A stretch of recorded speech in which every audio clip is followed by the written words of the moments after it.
آپ کی دہشت گردی کے سیکٹر کو الگ رکھنا پڑے گا. میرے بھائی نے جیسے یہ بات تحفظ فراہم کرنا بالکل حکومت ہر کی کسی تحفظ فراہم کرنا، کوئی وہ تو ڈبیٹ ذمہ داری ہے نہیں. یہ حکومت کی ذمہ داری ہے.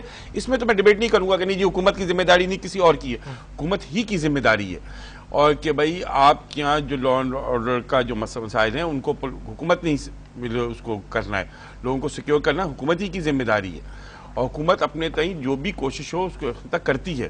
لیکن میں نے آپ جیسے میرے بھائی نے کہا کہ شاید ماشاء اللہ کو لوگ زیادہ پسند کرتے ہیں، میرے خیال میں یہ بڑے غلط ہیں. جب بھی آپ دیکھ لیں کہ ماشاء اللہ کے بعد الیکشن ہوئے، لوگوں نے ان لوگوں کو جو ماشاء اللہ کے پیداوار تھے یا ماشاء اللہ کے کاندھوں پہ چڑھے ہوئے تھے ریجیکٹ کیا اس ملک میں.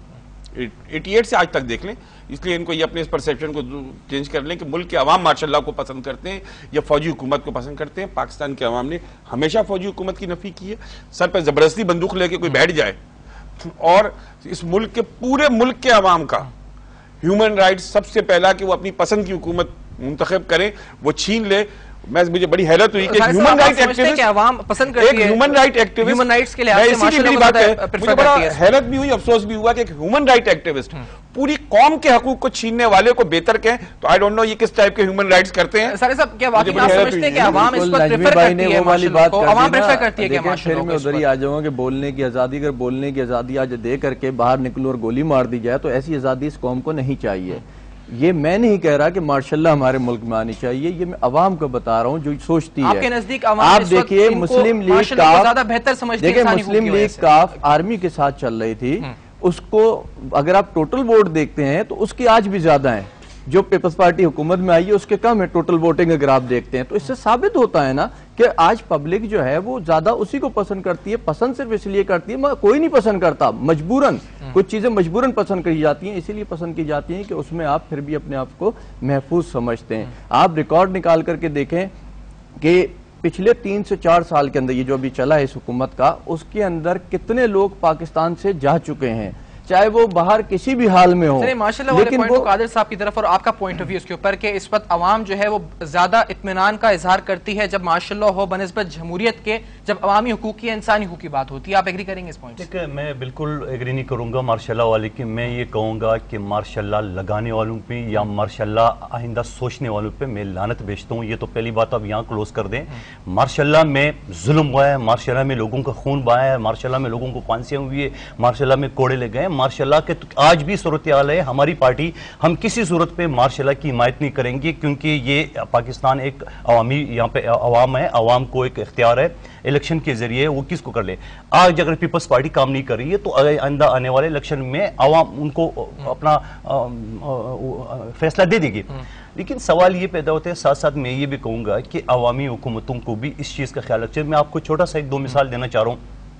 ابھی 2-3 دن پہلے آپ کی نظر سے گزرا ہوا میڈیا میں ایک لاؤڈ اسپیکر ایکٹ میں 1 گھنٹے کے اندر کوئی 13 FIR کاٹ دیے. میں پوچھنا چاہتا ہوں نجمی عالم صاحب سے، ان کی صوبائی حکومتیں وفاقی حکومتیں کیا یا اس تھانے والوں کے خلاف کیا اقدامات کیے؟ 1 ہفتہ پہلے جو نا زمان ٹاؤن تھانے میں ایک پورے خاندان سمیت 1 سالہ بچے کے خلاف قتل کا 302 کا FIR درج کیے. میں پوچھنا چاہ رہا ہوں 1 سال کے بچے کے میرے پاس کیس ہے میں کروں. اس سے پہلے 1 سال پہلے جو نا تقریباً 3 سال کا اور 9 سال کی بچے کے بلدیہ ٹاؤن کے تھانے نے جو نا وہ بچوں کے خلاف جو نا وہ اقدام قتل کا اور زخمی ہونے کا 324 وغیرہ کا ان کے FIR کے.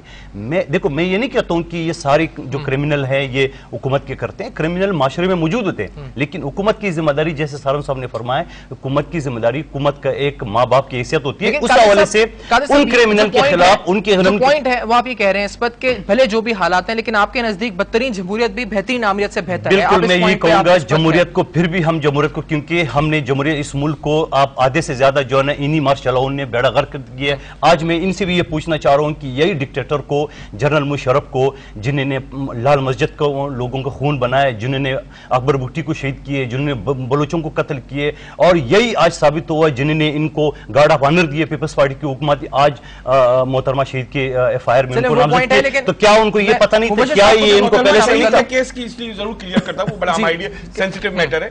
دیکھیں مشرف ایک بڑے اہم اور بڑے عہدے پہ بیٹھا ہوا تھا.